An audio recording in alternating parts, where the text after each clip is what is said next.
नमस्ते दोस्तों, आज मैं एक बार फिर आपके बीच लेकर आया हूँ एक बेहद ही प्यारी लव स्टोरी।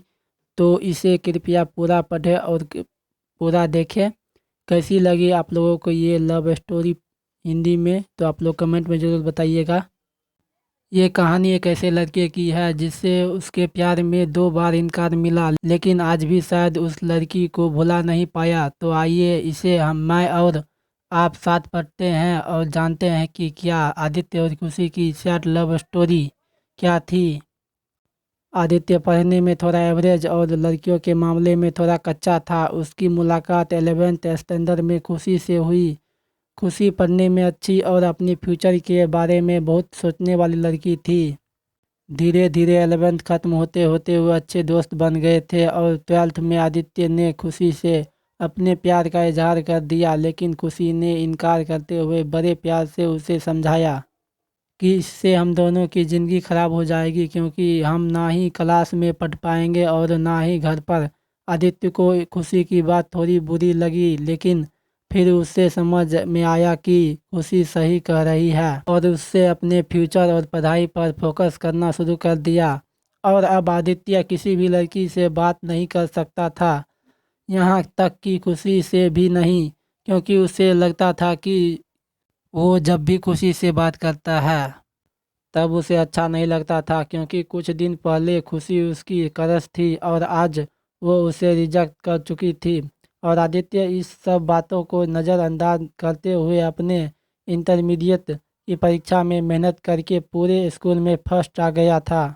बाद में आदित्य दिल्ली के एक कॉलेज में बीटेक करने लगा। वहाँ भी वो किसी लड़की से बात नहीं करता था, क्योंकि खुशी ने उससे जो भी बातें कही थी कहीं ना कहीं उसके दिल में बैठ गई थी।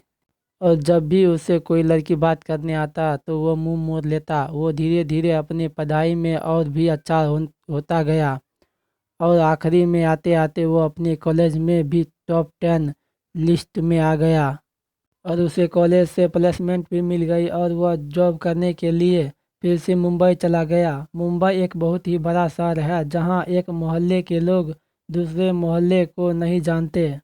वहीं जब आदित्य ऑफिस गया तो उसे वहां खुशी दिखी, लेकिन अब खुशी के लिए उसके दिल में कोई जगह नहीं थी और इसलिए वह हर बार खुशी से चिपता रहता। इसलिए नहीं क्योंकि वह उससे नाराज़ था, बल्कि इसलिए क्योंकि वो फिर से खुशी की ज़िंदगी में नहीं आना चाहता था। लेकिन वह कहते हैं ना कि भगवान की मर्जी के आगे किसी की नहीं चलती। एक दिन ऑफिस के कैंटीन में खुशी ने आदित्य को देख लिया और उसके पास जाकर उससे बात करने लगी। आदित्य के पास भी खुशी से बात करने के अलावा और कोई विकल्प नहीं था।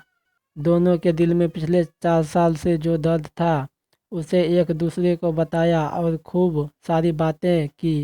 खुशी ने उससे बिछड़ने के बाद अपने सफ़र के बारे में बताया और आदित्य से उसके बारे में पूछा, जिसके बाद आदित्य को कहीं ना कहीं लगने लगा था कि खुशी गलत नहीं थी और आदित्य को फिर से खुशी से प्यार हो जाता है। कुछ दिन बीतता है और दोनों की दोस्ती और भी गहरी हो जाती है और 1 महीने बाद वो ये जॉब छोड़ देगी। जब ये बात आदित्य को पता चली तो वो एक बार फिर टूट गया, जिसके बाद वो अपने आप को संभाल नहीं पाया और एक चिट्ठी खुशी के लिए छोड़कर चला गया। और खुशी उस खत को पढ़ती है जिसमें लिखा था, मेरी प्यारी खुशी, मैं तुमसे बहुत प्यार करता हूँ, लेकिन शायद तुम मेरी ज़िंदगी में नहीं हो, इसलिए तो मैंने तुम्हें दो दो बार खोया है। कोई भी इंसान इतना बदनसीब कैसे हो सकता है कि अपने प्यार को दो दो बार खोए। मैं नहीं जानता कि मैं तुमसे दूर रहकर जी पाऊँगा कि नहीं, लेकिन अगर तुम्हें किसी और से शादी करते देख लूँगा तो पक्का जी नहीं पाऊँगा।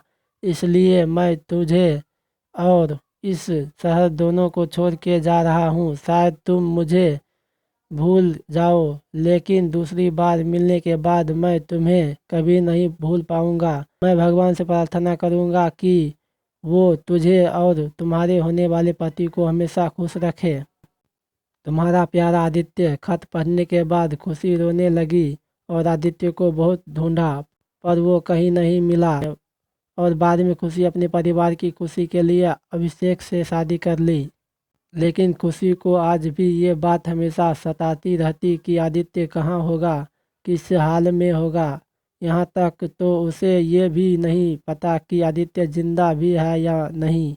एक तरफ खुशी अंदर ही अंदर घुटती रहती है, लेकिन दूसरी तरफ वो एक परफेक्ट बहू, परफेक्ट पत्नी और परफेक्ट माँ भी है, जिससे उसके परिवार वाले हमेशा प्यार करते हैं और हमेशा प्यार करते रहेंगे।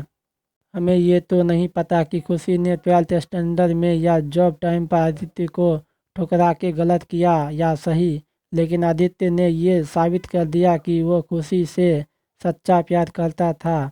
और इस बात का एहसास शायद अब खुशी को भी हो चुका था, और इसलिए शायद आज तक खुशी अपने आप को माफ़ नहीं कर पाई है। इसीलिए एक शायरी है, मिल जाती अगर सभी को अपनी मोहब्बत में मंजिल, तो यकीनन रातों के अंधेरे में कोई दर्द भरी शायरी नहीं लिखता। अगर चैनल पर नए हैं तो वीडियो को लाइक कर दीजिए और चैनल को सब्सक्राइब कर दीजिए और बेल आइकन को ऑल पर सेलेक्ट कर लीजिए, जिससे आप लोगों को नई वीडियो का नोटिफिकेशन जल्दी ही मिल जाए। और आप लोगों को ये कमेंट बॉक्स में बताना है कि ये वीडियो आप लोगों को कैसा लगा।